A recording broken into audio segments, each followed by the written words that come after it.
जय गुरुदेव। हम सभी अपने अपने गुरुओं के चरणों में कोटि कोटि नमन और वंदन करते हुए अपने कर्मों की गुनाहों की माफ़ी मांगते हुए कि हमसे जो जो कर्म बने हैं उनकी माफ़ी कर दें और हमें अपने घर, अपने उस घर सचखंड ले चलें जहाँ न दुख है न सुख है, न पाप है न पुण्य है, न जन्म है न मरण है। वहाँ सिर्फ और सिर्फ आनंद ही आनंद है। बोलिए जय गुरुदेव। देखिए, श्रीमद् भागवत गीता एक ऐसा ग्रंथ नहीं है, ये एक ऐसी जड़ी है जो हम सभी के जीवन को सभी पाप और विकारों से मुक्त कर सकती है।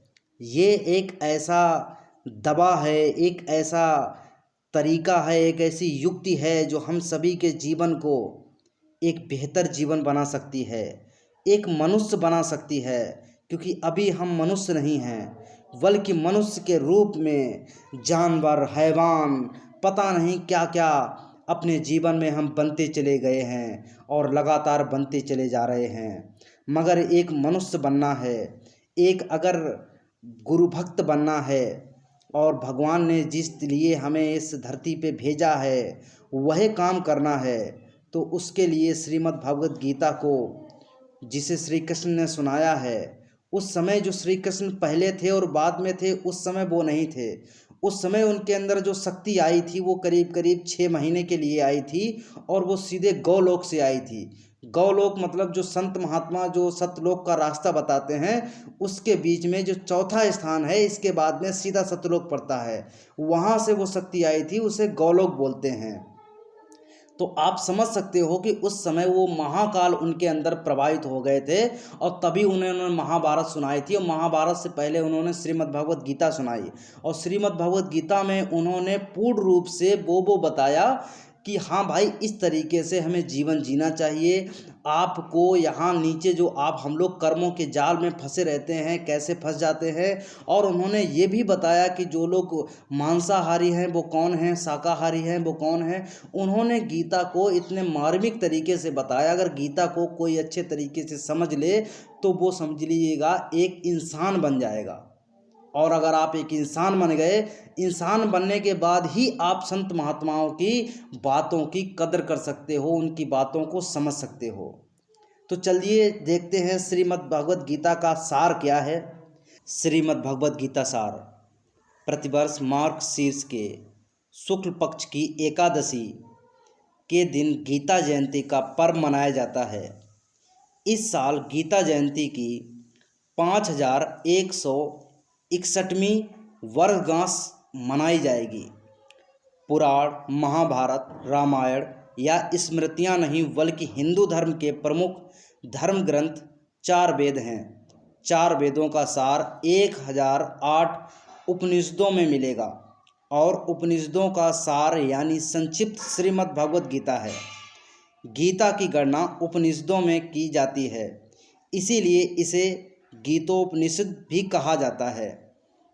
उसमें बताया गया है, क्यों व्यर्थ की चिंता करते हो, किससे व्यर्थ डरते हो, कौन तुम्हें मार सकता है। आत्मा न पैदा होती है न मरती है। जो हुआ है वो अच्छा हुआ है, जो हो रहा है वह अच्छा हो रहा है, जो होगा वह भी अच्छा होगा। इसलिए फालतू की चिंताओं को त्याग दीजिए। तुम भूत का पश्चाताप ना करो, भविष्य की चिंता ना करो। वर्तमान चल रहा है, इसको आप जिस प्रकार से जिएंगे, जिस प्रकार के कर्म करेंगे, उसी के अनुसार आपको आपका भूत और भविष्य बनता चला जाएगा। तुम्हारा क्या गया जो तुम रोते हो, तुम क्या लाए थे जो तुमने खो दिया, तुमने क्या पैदा किया था जो नाश हो गया। ना तुम कुछ लेकर आए, जो लिया यहीं से लिया, जो दिया यहीं पर दिया, जो लिया इसी भगवान से लिया, जो दिया यहीं पर इस धरती पे छोड़ के चले जाना है। तो व्यर्थ की चिंता और व्यर्थ में क्यों रोना कि हमारा ये चला गया, हमें ये मिल जाए। बस यहीं से लिया और यहीं पे दिया। सब कुछ यहीं छूट जाएगा और सब कुछ यहीं से मिलेगा। खाली हाथ आए और खाली हाथ चले जाओगे। जो आज तुम्हारा है कल किसी और का था, आज तुम्हारा है और कल किसी और का होगा। तुम इसे अपना समझकर मग्न हो रहे हो, बस यही प्रसन्नता तुम्हारे दुखों का कारण बनेगी।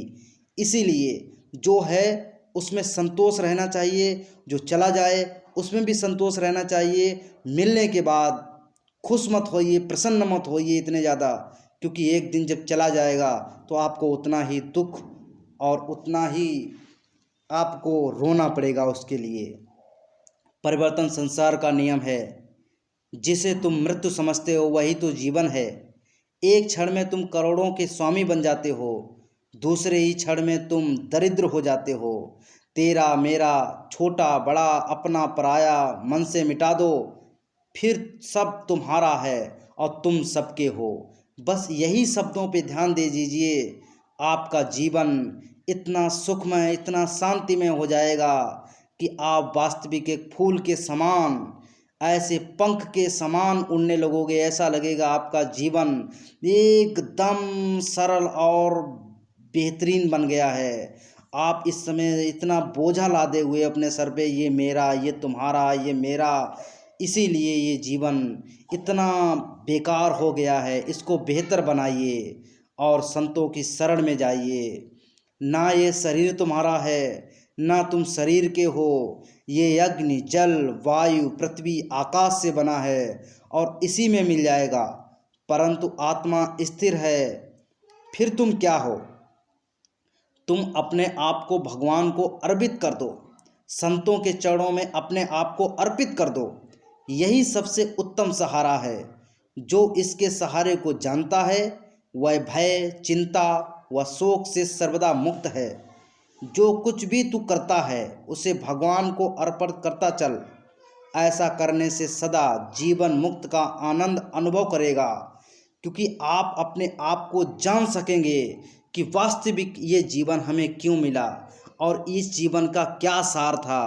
तो गीता या इस तरीके से गीता के जो भी भावार्थ हैं वो संतों के द्वारा अभी उजागर किए गए हैं और संत महात्माओं ने बताया है कि किस तरीके से गीता में जो उपदेश दिए गए हैं वो जीवन को आपको बेहतर बनाने के लिए किस तरीके से काम आएंगे। और अपने जीवन को आप पहले मनुष्य बनाइए, इसके बाद संत महात्माओं के चरणों में डाल दीजिए। आप मुक्ति को पा जाएंगे। मुक्ति, मोक्ष आपके मुट्ठी में ही है, कहीं दूर नहीं है। आप केवल उसे दूर ढूंढते चले जा रहे हैं, दूर ढूंढते चले जा रहे हैं, इसलिए आप रो रहे हैं। आप अपने अंदर में झांकिए। मुक्ति, मोक्ष, शांति, सुख, संपदा सब आपके अंदर है। जय गुरुदेव।